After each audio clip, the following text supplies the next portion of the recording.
In a small coastal village in Jamaica, where the waves kiss the shore and the sun paints the sky with hues of gold, lived a young judo artist named Radcliffe.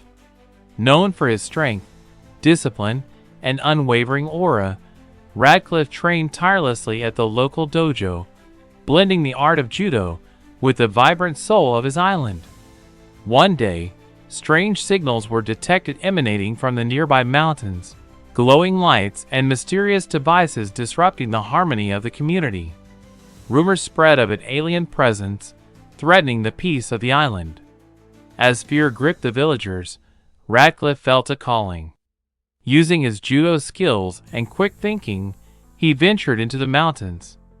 There, he discovered an alien vessel caught in a web of energy fields, malfunctioning and threatening to the infrastructure closest to it, and might also be of risk to other places. Realizing he had to act fast, Radcliffe used his agility and strategic mind. He leveraged his knowledge of balance and principles from judo to disable the alien device by carefully applying pressure points and manipulating its energy core. His movements were precise, blending martial arts with problem solving. With the device deactivated, the alien ship powered down safely, and the threat was neutralized. The community was saved from an impending risk, and the village's harmony was restored. News of Radcliffe's heroism spread across Jamaica.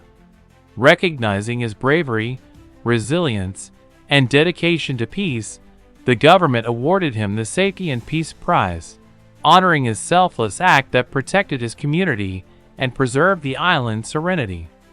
Radcliffe's story reminds us that courage, discipline, and a deep connection to one's roots can overcome even the most extraordinary challenges.